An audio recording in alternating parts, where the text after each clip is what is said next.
Hello po mga ka-PTV, welcome back na naman po sa ating channel at magandang araw po sa inyong lahat.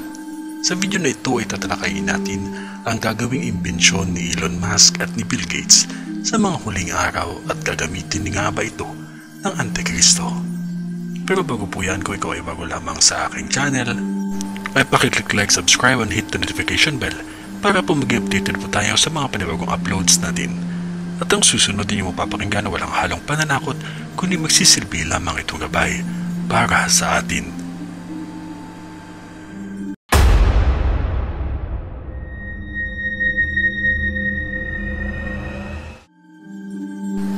Ang susunod din yung mapapakinggan ay ang mga speech ni Sadhusundar Selvaraj noong April 2022. Pakinggan po natin. Narinig niyo na ba ang mga salitang false security? Ito yung isang bagay na nangyayari sa atin kapag tayo ay inassure ng iba na tayo ay ligtas sa mga panganib. Ito nga ang sinasabi ng 1 Thessalonians chapter 5 verse 3 na kapag sinabi nila na kapayapaan at seguridad, na isuot nyo ito, gamitin nyo ito, magpaturok kayo ng bakuna para sa inyong kaligtasan at proteksyon. Pero ilang taon na ba ang mayroong bakuna na nahawaan pa din ng sakit? Hindi po ba? Alam niyo ba na ang Secretary of Defense ng Singapore ay mayroong 2 shots ng bakuna at may booster pa, pero siya pa din ay nahawaan hindi lamang isang beses kundi 2. So napaisip ako na hindi talaga ito gumagana. Hindi kagaya ng ibang mga bakuna kung saan ito talaga ay nagbibigay ng proteksyon. Alam niyo, nung ako ay pumunta sa Africa, sinabihan ako na kumuha ng mga bakuna laban sa mga sakit doon. At di ako nagkaroon at nabigyan nga ako ng proteksyon laban sa mga sakit nung ako ay andun na. Ito kasi ang dapat purpose ng bakuna, ang bigyan ka ng proteksyon. Hindi yung nasa katawan mo na pero nahahawaan ka pa din.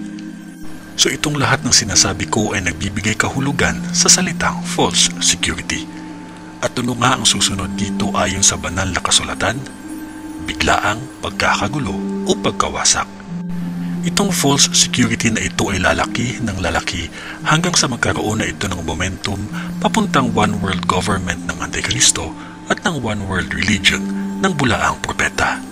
Itong lahat ng ito ay mangyayari bago ang kinakatakutan na marka ng hayop. Ngunit huwag niyo itong mamasamain. Hindi ako laban sa bakuna kasi hindi ako nakakatayo dito sa inyong harapan kung wala ako nito. Kasi kailangan ito para ako ay makalipad sa iba't ibang bansa. Pero madami talaga ang haka-haka kung ang bakuna ba talaga ay ang marka ng hayop, lalong-lalo na sa mundo ng Kristyanismo. Madami ding mga nagkakalat na mga balita sa dalawang mukha ng bakuna. May mga nagsasabi na ito ay nakakasama sa iyo at meron din namang nagsasabi na nakakabuti ito. At silang lahat ay may mga solidong ebidensya na napapatunay sa kanilang mga teorya.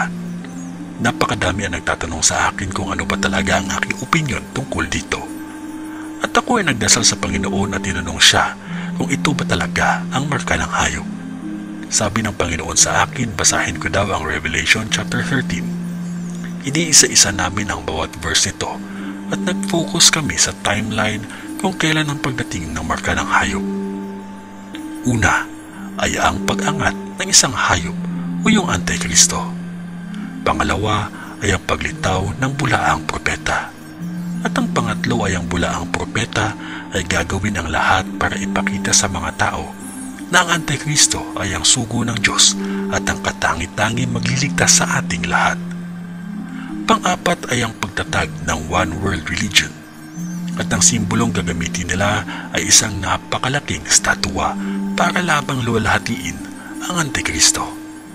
At ang paggawa nila ng statua na ito ay sa pamamagitan ng isang artificial intelligence at ito ay nakakabilib at nakakamanghang pagmasdan. Alam niyo ba na ang artificial intelligence na ito ay parang sanggol palabang at ito ay ginugroom nila para maabot nito ang full potential para sa goal nito sa mga huling araw? Darating ang araw na ang AI na ito na simbolo ng one world religion ay makikita ang lahat, alam niya lahat, at kilala niya lahat. Napapansin niyo ba kung gaano tayo kinukondisyon ng mga tao na magpalagay ng CCTV? kesyo daw ito ay para sa ating seguridad sa ating bahay. Sa sobrang nakakabilib nga nito ay kahit malayo ka sa inyo, ay makikita nyo pa din ang mga bahay nyo sa pamamagitan lamang ng inyong smartphone. So kahit napakalayo nyo pa sa bahay nyo ay alam nyo kung sino ang pumapasok at lumalabas dito. Itong lahat ng ito ay nasa isang app at ito ay isang online na sistema. At since itong lahat ay nasa internet, isang pindot lamang na makapangyarihang grupo ang kailangan para matap at makuha ang access nito. So alam na din nila ang bawat galaw mo, lokasyon mo, pati ang sekreto mo. At gagamitin nila ito para ikaw ay manipulahin, hindi po ba? Napapansin niyo ba na ang pagka-advance ng teknolohiya ay patungo sa isang layunin at ito ay ang paggamit ng Antikristo para makontrol tayong lahat? At ang nakakatakot pa ay tayong lahat ay nag-a-adapt na din papunta doon nang hindi natin nalalaman.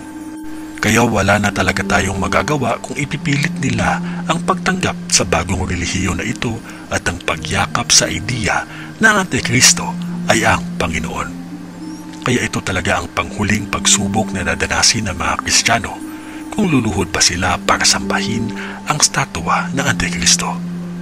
Madami sa atin ang magsasabi na hindi at mas gugustuhin pa natin ang mamatay. Pero magbabago na ang sagot mo kapag ang mahal mo na sa buhay ang kikitilin ang buhay sa harapan mo. Sa ngayon napakadaling sabihin na hihindian mo ang Antikristo.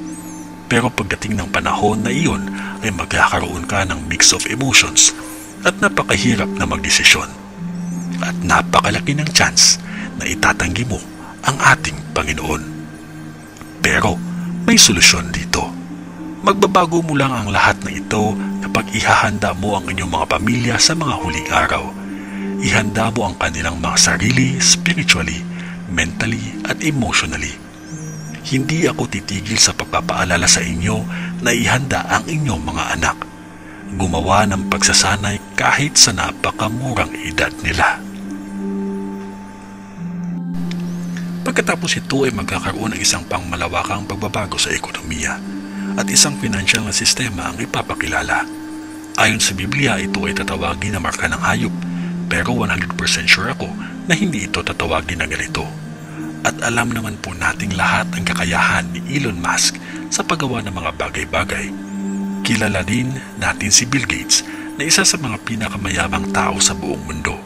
At dahil sa kanilang yaman ay pag-iisahin nila ang kanilang mga idea para makabuo ng isang napakaganda at ligtas na financial na sistema. Narinig niyo na ba ang isang financial na sistema na tinatawag na blockchain? Sa sobrang ganda nito ay hindi malayong mangyari na lahat tayo ay gagamit na nito. Sa blockchain kasi ay napaka-transparent ng mga transactions na hindi mo na kailangan o di mo kaya itong lokohin o dayain. Madami na din sa mga financial advisors ang nagsasabi na uusbong talaga ang blockchain. At kapag ikaw ay gusto nang pumasok dito, ay kailangan mo ng password. Pero bago po natin ipagpatuloy ito, nais ko lamang ibahagi sa inyo ang ipinakita sa akin ng Panginoon kung paano ilalagay sa katawan ang marka ng hayop. Ang idea ng microchip na pinag-uusapan ng marami ay hindi totoo. Ang idea na singliit ng isang butil ng bigas na ipapasok sa kamay ay puro kasinungalingan lamang. Ang totoong itsura nito ay isang galo sa katawan o sabihin na natin isang tattoo lamang. At ang tattoo ay maglalaman ng mga nanobots na papasok sa inyong katawan. Itong nanobots ay magagamit mo para makausap ang mga tao sa paligid. At ito din ang gagamitin ng Antikristo para makausap ang lahat ng tao na meron ito. Itong teknolohiya na ito ang magpapataob sa mga smartphones at tuluyan na nga itong mawawala kasi hindi na ito gagamitin. Ito ang ipinakita sa akin ng Panginoon noong 1985. At kapag hindi mo ito tatanggapin sa loob ng inyong katawan, ay ikaw ay papatayin. Kaya tinanong ako ng Panginoon kung ang lahat ng timeline na ito ay nangyayari na. At kung masasabi ko ba daw na ang bakuna sa COVID ay nasa timeline na ito. Ang sagot ko ay wala pa po, Panginoon. Kita niyo kung gaano kasimple sinagot ng Diyos ito, na hindi ito ang marka ng hayop. Kung mag-aalay lang sana ang mga tao ng panahon para lumuhod at magdasal sa may kapal at itanong sa kanya ito, Kasi siya lamang ang tanging nakakaalam sa simula at sa dulo ng lahat ng nilalang, hindi lamang sa mundo, kundi pati sa buong kalawakan. At dun po nagtatapos ang ating video. Huwag po natin kalimutan ang tumawag sa Diyos sa lahat ng ating mga dinadanas at tinitiyak namin sa inyo na andyan lamang siya nakahandang tumulong. Maraming salamat po sa inyong panonood mga ka-PTV. God bless po sa ating lahat and stay safe po.